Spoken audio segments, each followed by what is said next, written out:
Garde toujours dans la main de l'enfant que tu as été. Miguel de Cervantes. Bonjour à toutes et à tous, soyez les bienvenus pour cette nouvelle vidéo et aujourd'hui, j'aimerais que nous poursuivions sur le thème de la pièce emmurée ainsi que débuté précédemment. Il avait tout pour se tailler une place au soleil parmi l'élite échiquienne mondiale. Le petit Smour Reshevsky, plus connu sous le patronyme Samuel Hermann Reshevsky, fit la surprise mais plus encore la fierté de ses parents quand on proposa de l'argent à cette famille pauvre de juifs polonais pour qu'ils amènent leur fils de 8 ans en tournée de parties simultanées sur l'ensemble du vieux continent. Ils prirent leur petit garçon par la main, où ce dernier avait pour consigne de jouer contre plusieurs adversaires à la fois, des adultes confiants et nombreux, qu'il terrorisa par sa rapidité de décision et la précision de son jeu. Ayant exilé aux USA en 1920, cet autodidacte se tailla la réputation d'un joueur redoutable. En témoigne son palmarès élogieux de septuple champion des États-Unis, son chef-d'œuvre positionnel contre Capablanca l'invincible à Margate en 1935, ou encore son égalité en match contre le jeune loup Robert James Fischer. Je vous souhaite un excellent visionnage. Dans cette partie, jouée au championnat des États-Unis le 4 avril 1938, Reshevsky a les blancs et il décide de débuter par D4.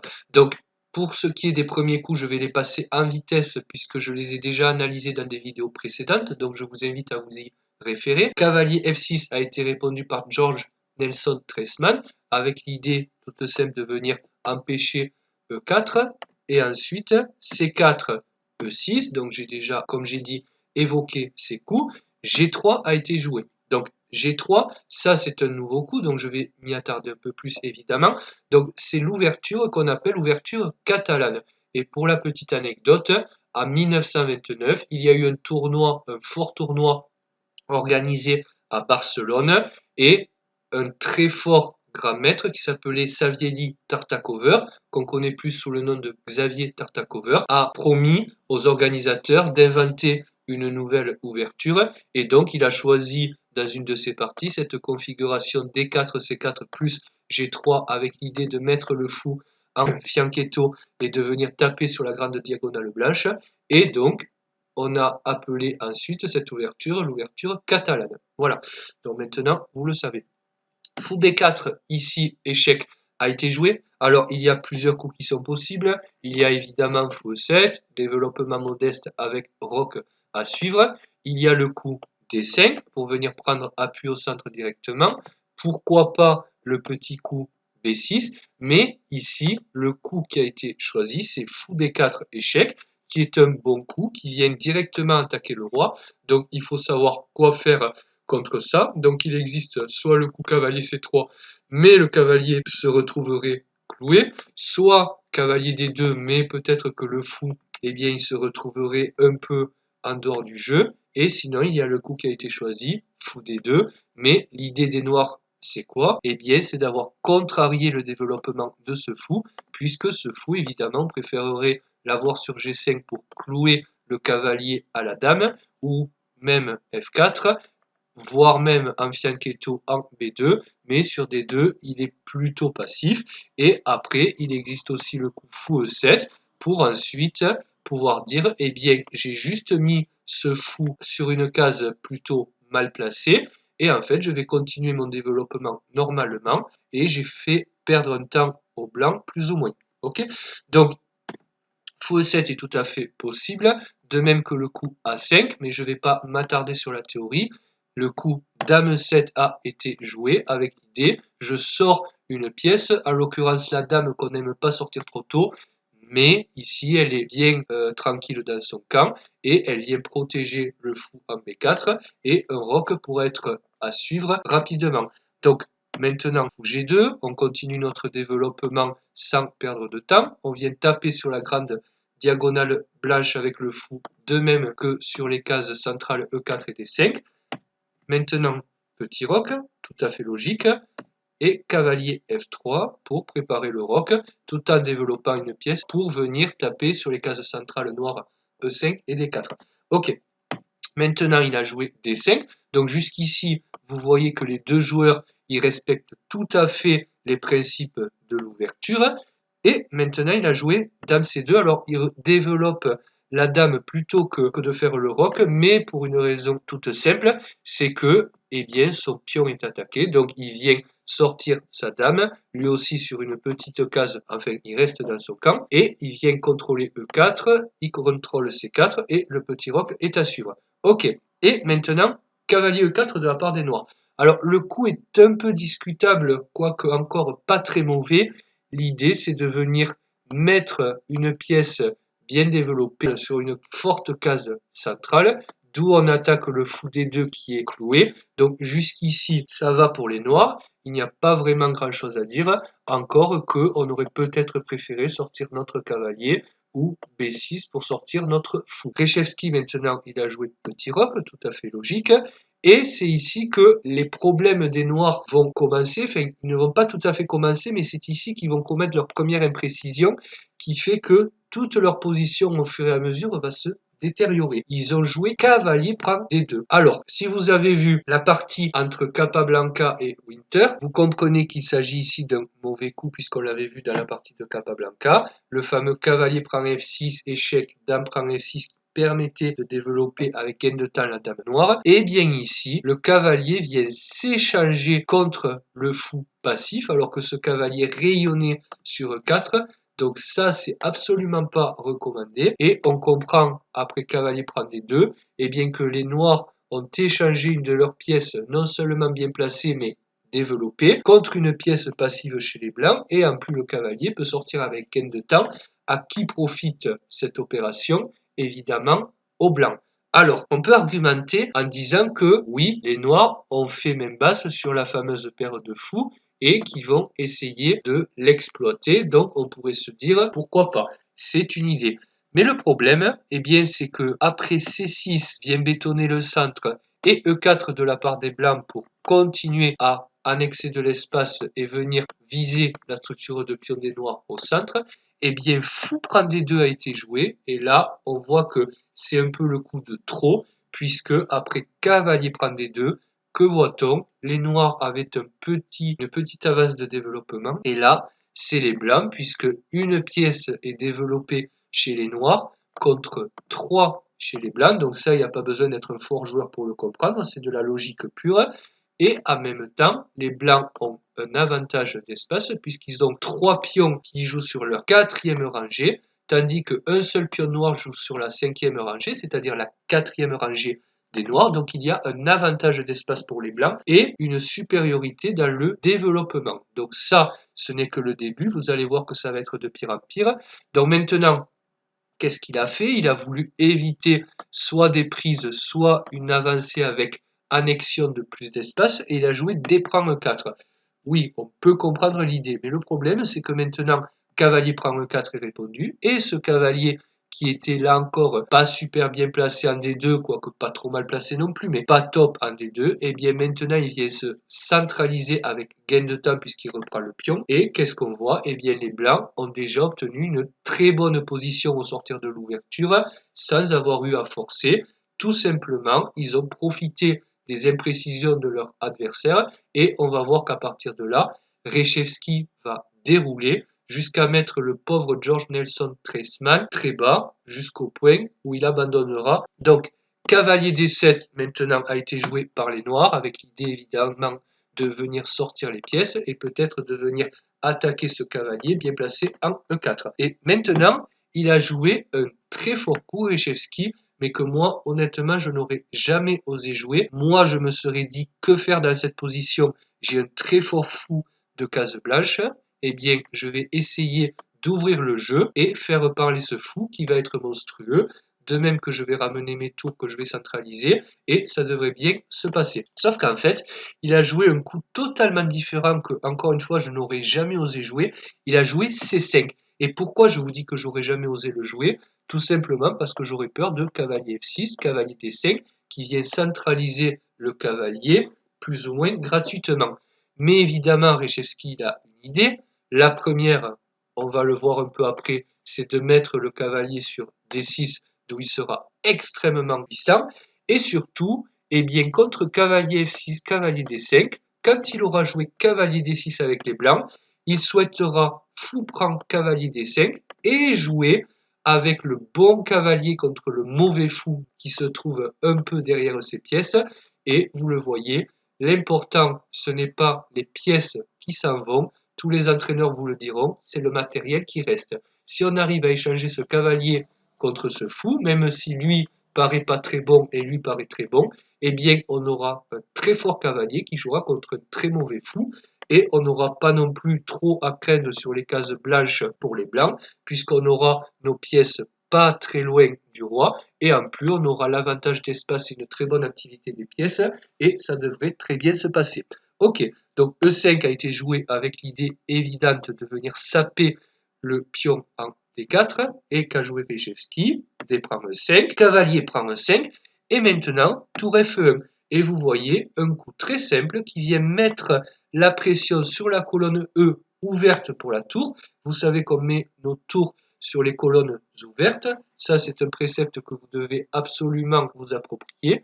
Et maintenant, on voit qu'il y a des vis-à-vis désagréables sur cette colonne E. Cavalier G6 maintenant a été joué. Et évidemment, on ne va pas jouer cavalier F6 échec en se disant chouette, je prends la dame, puisque dame prend F6, merci, au revoir.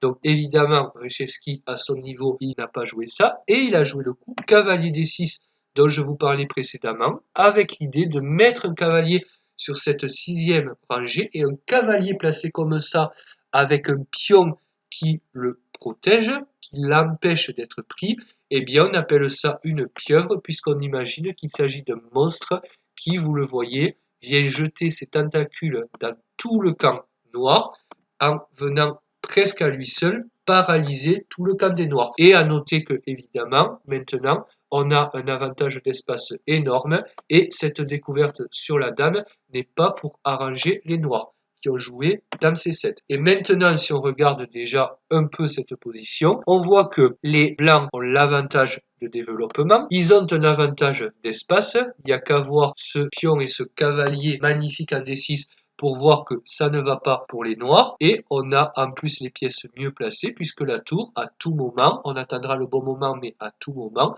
pourra venir s'activer encore plus sur la septième rangée, et ça va vraiment piquer pour les noirs. Donc F4 a été joué avec cette idée de chasser le cavalier et de venir placer une tour peut-être en E7, pourquoi pas. Et en fait, les noirs, ici, ils ont joué un mauvais coup, mais qui est compréhensible. Ils ont joué fou D7, mais en fait, ils ne vont faire qu'aider les blancs, puisqu'après le coup F5 de Reshevsky, de quoi se rend-on compte? Eh bien, le cavalier n'a nulle part où aller, si ce n'est la case H8. Et depuis H8, eh bien, ça doit vous rappeler quelque chose, la fameuse pièce amurée. Le cavalier est horrible à voir.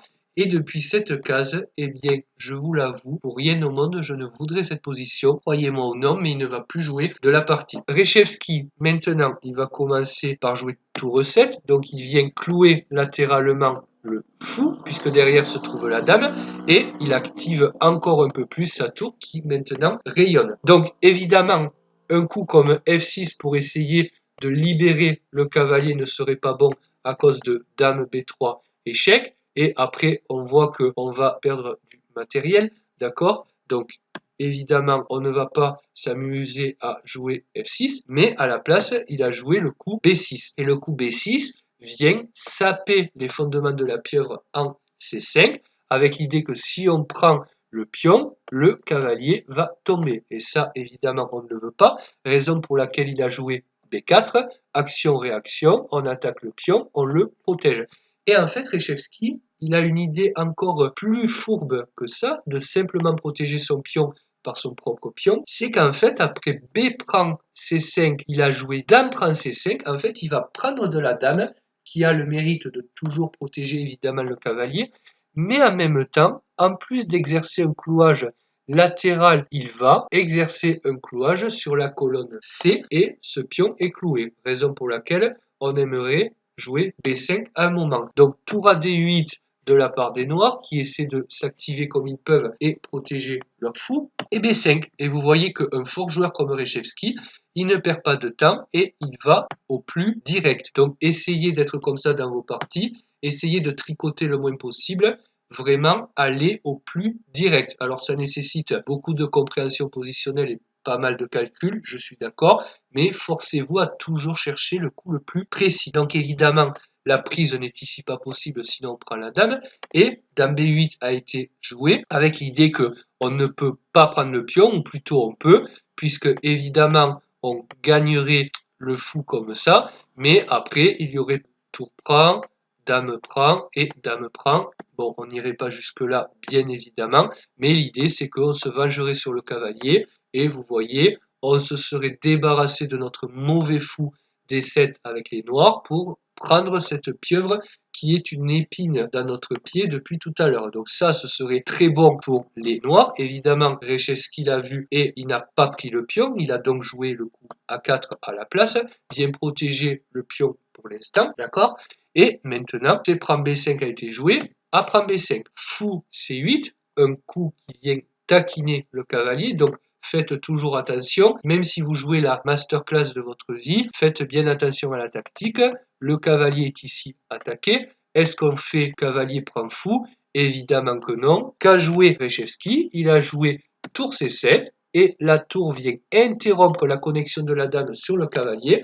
Le cavalier est sauf et on met une petite pression sur la colonne C si d'aventure on réussit à enlever une tour ou la dame. On pourra peut-être toujours prendre le fou gratuitement. Donc maintenant il a joué dame B6 et on voit que Reshevsky a un énorme avantage, donc il n'est pas contre l'échange des dames. La tour va peut-être venir sur la colonne A après dame prend B6, A prend B6, mais d'abord le cavalier est attaqué sur D6, donc il l'a protégé. Surtout, on ne prend pas le fou une fois de plus. Et à la place, il a joué tour C6, bien protéger le cavalier et attaquer le pion. Et en plus, si on réussit à prendre ce pion, celui-ci qui est passé filera rapidement à dame. D'accord? Donc maintenant, G6 a été joué et je vous demande d'être très attentif à cette phase du jeu parce qu'elle est très instructive. En fait, avec G6, il veut quoi? Il veut casser le pion F5 pour libérer son cavalier et donc se remettre à flot au niveau matériel, se remettre en équilibre au niveau matériel. Évidemment, qu'est-ce qu'on fait? Si on prend, évidemment, le cavalier peut sortir et ça serait très mauvais pour les blancs. On ne veut pas que le cavalier sorte. Imaginez, vous êtes dans la vraie vie, vous voyez un chien qui a l'air affamé mais qui en même temps a l'air méchant. Est-ce que vous allez lui ouvrir ou est-ce que vous allez rester en arrière de peur de vous faire attaquer? Évidemment, le chien, vous vous en approchez pas, vous laissez fermer. Ici, c'est la même chose. Ce cavalier-là, qu'on pourrait voir comme le chien méchant, on va le laisser enfermer. Donc, pour ça, qu'a fait Reshevsky? Eh bien, il a joué le coup G4, avec l'idée, G prend F5, G prend F5, et c'est la même. Le cavalier ne peut toujours pas venir ici, et le fou ne peut pas prendre le pion, qui est protégé directement par le cavalier en D6. Ok, ça c'est très instructif. Treisman, il le comprend et il joue H5. À vous de jouer. Qu'est-ce que vous faites? Est-ce que vous prenez? Est-ce que vous prenez ce pion? Évidemment que non. Et il a joué le coup H3. Toujours pareil. C'est la même variante, mais avec un coup de plus. H prend G4, on reprend. Si on reprend ici, on reprend ici. Et on ne peut toujours pas sortir le cavalier. Et sur des choses comme F6 par exemple, on aurait des échecs qui pourraient être très dangereux. D'accord? Comme pour tout à l'heure avec le coup dame B3. Ça, c'est la raison pour laquelle Reshevsky, il a joué ses pions comme ça. Il veut garder le cavalier enfermé. On a un avantage d'espace, on a un avantage de développement, on a un avantage matériel du fait que lui est amuré. Évidemment, on garde notre avantage et on ne le laisse pas s'effriter. H prend G4, H prend G4 et roi G7 de la part des noirs. Alors ici, pensez toujours, et ça la partie de Capablanca nous l'a appris, pensez toujours à faire jouer toutes vos pièces. Il vous reste la tour à jouer, mais aussi le roi. Et vous voyez qu'on se dirige vers une finale où il reste peu de pièces et où les pièces noires font peine à voir. Donc Reshevsky il a joué roi F2 et il en profite pour activer son roi, précis jusqu'au bout. il ne se presse pas, puisqu'en finale on sait qu'il ne faut pas se presser, et il va faire jouer son roi en prévision de la toute fin de partie quand d'autres pièces auront été échangées, avoir le roi plus actif qui lui permettra notamment de faire la différence. Maintenant, fou D7 de la part des noirs qui devaient bien jouer quelque chose, attaque la tour, mais le problème, tour prend B6, on a gagné un pion, le reste pour Reshevsky n'est qu'une formalité. Tour B8, et ici il a joué tactique. Alors toujours pareil, c'est une vraie masterclass que nous fait Reshevsky. Si jamais vous ratez quelque chose, ça pourrait se retourner évidemment contre vous.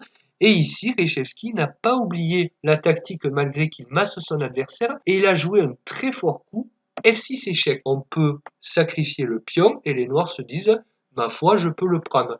Sauf que évidemment, la tactique vient seconder la stratégie et sur roi prend F6, il y aurait le coup cavalier E8, double échec. Quand il y a double échec, le roi doit bouger, c'est obligatoire, on ne peut pas parer l'échec autrement. De telle manière, vous voyez qu'on ne peut pas prendre le cavalier ni la tour. Donc le roi devrait par exemple bouger. Et en fait, ce cavalier, en venant faire double échec, il vient couper la liaison de la tour sur celle-là. Et maintenant, gagnerait la qualité avec tour prend B8. Et il a joué le coup roi H6. Et maintenant, qu'a fait Reshevsky? Il a continué sur son idée tactique et il n'a pas déplacé sa tour ici qui est attaquée par la tour B8 et il a joué le coup roi G3. Quelle est l'idée? Eh bien, sur tour prend B6, il y aurait le très fort coup tour H1 échec, le roi ne peut pas reculer, il est donc obligé de venir en G5 et toute l'idée de roi G3, c'est de venir protéger ces cases ici, puisque maintenant on a le coup cavalier E4, échec et mat, donc on voit que Reshevsky, positionnellement, il écrase son adversaire, mais il n'oublie pas de justifier par la tactique son avantage positionnel. Toutes ces raisons pour lesquelles, après roi G3, la tour est tabou, évidemment on ne peut pas la prendre, roi H7 a été joué, et maintenant on ne peut pas laisser la tour en prise puisque le roi viendrait en G8, donc il n'y aurait plus échec et mat, raison pour laquelle tour prend B8 a été joué, Reshevsky a l'avantage maintenant d'un pion plus une pièce virtuellement manquante chez les noirs, donc il a l'avantage matériel, tour prend B8 et G5. Et je vous demande de bien regarder cette position puisque en fait le thème de cette vidéo c'était la pièce emmurée. Mais ici de quoi se rend-on compte? Eh bien il y en a deux. Il y a ce roi dont vous voyez qu'il ne peut plus aller nulle part à cause de ses pions et des pions adverses, d'accord, et ce cavalier non plus. C'est-à-dire que le roi éventuellement pourrait aller en G8, en F6, mais après on voit que les pions font une barrière, le cavalier aussi, et que le roi, il y a beaucoup de flèches, mais ce n'est pas grave, il faut que vous compreniez que ce roi se retrouve également emmuré, et maintenant les noirs n'ont pas une pièce, mais deux pièces de moins. Et ils ont deux pièces pour jouer contre, finalement, 4 chez les blancs. Pour un joueur du niveau de Reshevsky, évidemment, c'est déjà plié. Ok, tour B6 a été joué avec l'idée d'attaquer évidemment le cavalier. Qu'est-ce qu'on fait? Est-ce qu'on s'enlève? Bien sûr que non. Il a joué le coup tour A6 qui vient protéger par rayon X le cavalier. Tour prend D6, tour prend D6. Et en même temps, il propose l'échange des tours qui est refusé par Treisman. Mais maintenant, qu'est-ce qu'on voit? L'activité des pièces blanches est à son maximum.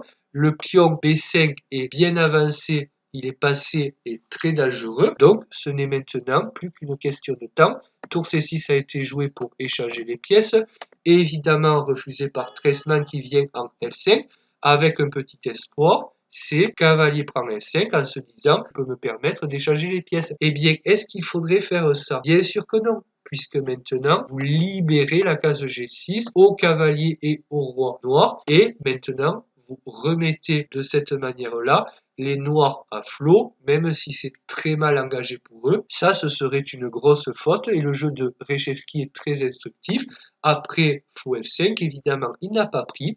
Il laisse les pièces noires en cage et il va jouer tour A8, continue à chercher les échanges des dernières pièces des noirs, tour prend A8, fou prend A8, il n'y avait pas vraiment d'autre choix pour les noirs et de toute façon la suite était inéluctable, fou D3 de la part des noirs qui viennent jeter un œil sur le pion avancé, le pion passé B5, B6, fou A6 et le dernier coup de la partie fou B7 où Reshevsky vient attaquer ce fou en A6, ce fou qui est obligé de partir, et après un coup comme fou C8 et fou B7, le fou devrait soit se sacrifier sur le pion passé, soit on ferait une dame, et évidemment, ça se passe de commentaires. Cette vidéo est maintenant terminée, j'espère qu'elle vous a plu. Si c'est le cas, n'hésitez pas à laisser un like et à vous abonner à ma chaîne si pas encore fait. Et moi, je vous dis à très bientôt pour une prochaine. Salut!